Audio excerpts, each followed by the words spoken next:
All right, y'all. It is, what is the date today? It's April 6th. I am 2 days late and I apologize. What happened on April 4th? So April 4th was my 2-month surgery, and I flew in from San Diego that day, so I think I was just a little distracted and tired and stuff. So I didn't record anything. But I did think about the things that I was going to record throughout the weekend. I was in San Diego and did a lot of things, right? So had tons of fun, traveled. So the weight loss community has this thing where they call they'll hashtag on social media NSV, which means non-scale victory.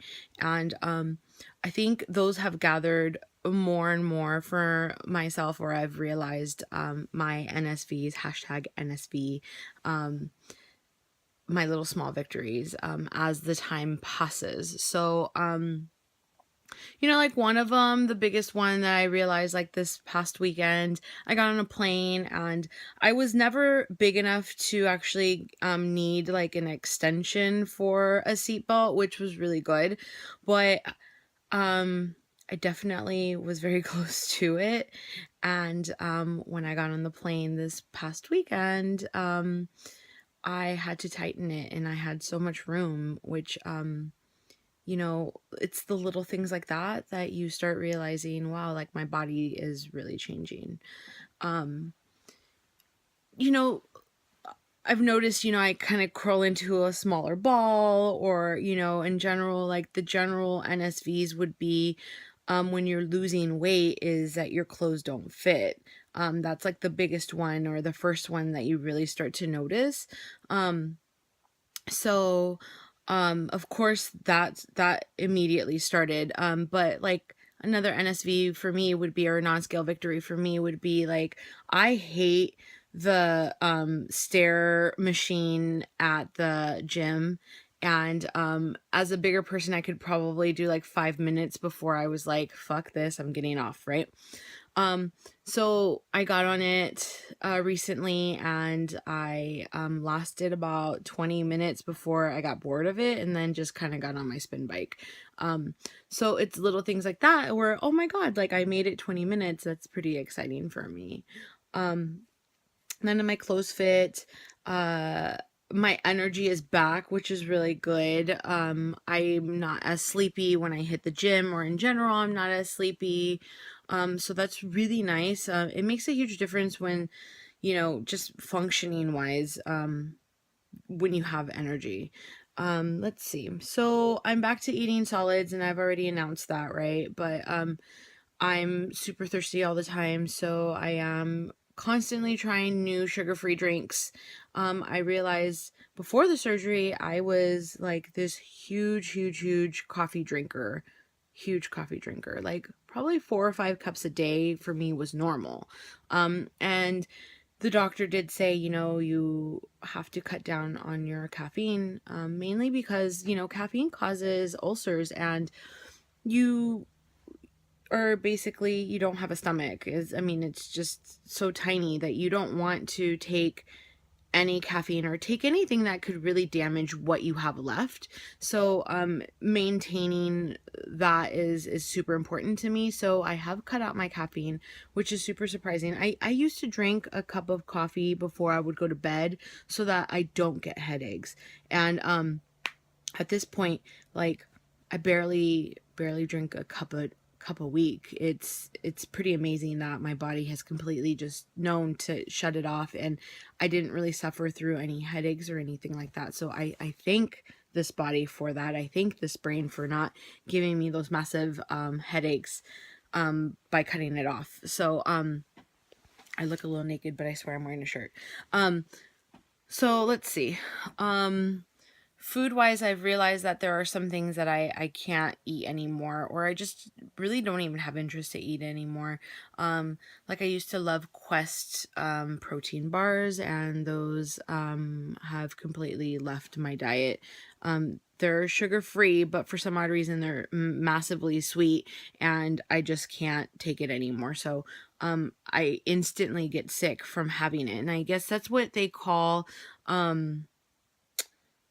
what is the word? I can't even think of the word right now, to tell you the truth, but it completely just goes through your system super fast, and it sucks and it doesn't feel very good. So just trying out new foods is definitely one of those things, like you try it out when you're at home, or you try it out when you're not at work, because you don't want to get sick, you don't want to get the sweats, you don't want to go to the bathroom, to tell you the truth. And so, I'm slowly starting to try them. I did drink for the first time since January, and to tell you the truth, it's a waste of money at this point. Only because drinks, I'm not going to take a shot. I can't just shoot anything. That's just not me in general, but I don't think my stomach could even take a shot of anything, any kind of alcohol. So I ordered like a cranberry and vodka, and that took me about an hour to drink, which was, to me, a complete waste of time when your friends are probably on like their second or third drink by that time. And I haven't tried any beer. I'm a little scared to try like super high carbonated stuff. I did have a Moscow Mule, and that was carbonated, and it took me a while to drink it, but I love Moscow Mules and I love ginger beer, so I pushed through it, and I still had tons and tons of fun having drinks with my friends, but it's not anything that I'll be doing probably anytime soon, because it would be a complete waste of money and a complete waste of calories, to tell you the truth. So in general, 2 weeks has gone by. I think I've slowed down on my weight loss a little bit. It doesn't surprise me. I've read a lot and researched a lot in the weight loss community, and a lot of people hit stalls their second month, only because they lose a massive amount their first month because their body's in shock, and you're cutting down on your calories. And I lost a lot my first month, and so I expected to not lose very much my second month. I did lose about 6, almost 7 pounds, which on average, anyone who has a gastric sleeve loses about 10 pounds a month on, and I think 10 pounds is a pretty high quote, which I'm okay with. I didn't want to get the Roux-en-Y, which is the complete gastric bypass, because it kind of scared me, them bypassing my whole stomach and stuff like that. So I went with a sleeve. I can tolerate more when you have a sleeve. You do have to be careful with what you take in or how much you eat.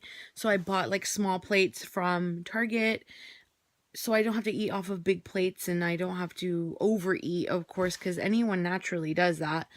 And so it's really about limiting myself and learning my limits. My second month, my first month was pushing through like the pain and trying to get back on track and pushing through like the low energy. And the second month is more for me, what can I tolerate and what can I not tolerate? And for me, I don't like any creamy coffee drinks anymore. I can't have like a nice coffee. Even that, to me, just kind of turns me off. So anything fruity and sugar free for me is what I want. So I like teas and stuff like that, sugar free lemonades and stuff like that. So Target has this really good drink called Bai, and they are pretty expensive, but to me it's completely worth it. So when I go to the grocery stores, I usually come out with bottles and bottles of drinks, and that I'm okay with it. So 2 month Surgiversary, just wanted to update you guys. It's pretty boring again, and I'm sorry.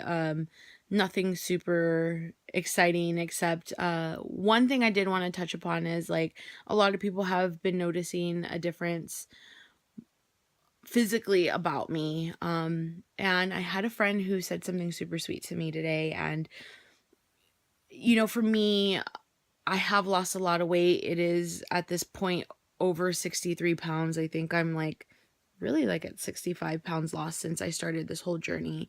And I never thought that it would be possible. And I always imagined what I would look like, or, my clothes not fitting. And now that I'm here, I've read a lot in the weight loss community about people having a hard time looking at themselves or believing that it's them, or that they're finally, at a weight that they just, always wanted to be at. And I can tell you right now, I'm in my low 220s, and I would have never told anyone how much I weighed 2 months ago, to tell you the truth. And I can't even remember the last time or when I was ever in my 220s. I think I kind of just flew by it, and then woke up one day and was at my heaviest weight of 307 pounds. And I wasn't miserable. I was happy. And a lot of people say, hey, you wore it well. Well, I mean, I probably did wear it well. I felt fine, which is really sad. I never felt like there was anything super wrong with me. It wasn't until my mom got sick that I started hitting the gym and realized that I needed to take care of myself as well. And then that's when I started really realizing that I needed to lose a massive amount of weight. Like, I started really looking at myself. And then now that I'm finally at my low 220s, I can still look in the mirror, and I have a difficult time seeing a huge change. And I know that there is a change. I can feel that there is a change in my clothes, but I still see myself as the 289-pound girl that started this journey back last fall. And I think that it will take some time for me to adjust to it. And I've read a lot where people say that they still have a time adjusting to it, or they still have a difficult time adjusting to it. And so I don't think it's abnormal. I'm not really worried about it, but I do have my support system, of course, that's super important to me, and friends who have really noticed a lot of changes. Even my clients, my boss's boss came in the other day and was like, I can't stop staring at you. You look like a completely different person. And sometimes that compliments like that are hard to swallow. And I get regular clients that come in now, and they're like, you're so beautiful. And it's just like, well, wasn't I beautiful before, But anyways, thank you for the comments. It's flattering, and I really appreciate it. But they're very hard for me to swallow. And so if I ignore it, or I, kind of just smirk and just say, oh, thanks, and then just change the subject, it's because it's a big pill to swallow, and I'm still in for more changes. So, I don't know how I'll react, but I had a friend today tell me, you've always been super stylish, and you're the one person I would probably go to. And, she's excited for my changes. And, the comments and what she said to me was so supportive, and it made me realize that I have come a long way. And, I do still have a long way to go, but it has been awesome so far. And I'm super excited about, what's going to come up. And I've said it probably in every video. I'm so excited about what's going to happen. But I think it gets realer and realer as the pounds come off, and as the pants don't fit, and as the bras don't fit, and stuff like that. And so I think I would say, besides my non-scale victories that I love gathering up and adding to my list of accomplishments, for me, I think my biggest accomplishment at the end of this whole journey, or when I finally hit my goal weight, will be that I can finally see who I really am at the end of all of this. So anyways, I'm sorry I'm making myself cry. So I want to thank everyone for watching this, and I'm giving you an update. And I know that it's been pretty boring, and at this point it's 14 minutes long, and I apologize for that. If you guys have any questions, you always feel free to, text me or call me, because that's usually what you do. I keep playing with my hair, and it's annoying me, and I'm sorry. It's just so poofy right now. But yeah, so 2-month surgiversary, and I am over 65 pounds lost total in this whole journey, and it's super awesome. I need to go buy new clothes. If anyone wants to donate to my fund, don't do it. That's embarrassing. I won't ask you for money. But in general, thank you guys so much for everything, and I will talk to you guys soon. And everyone have a good spring. Thanks. Bye.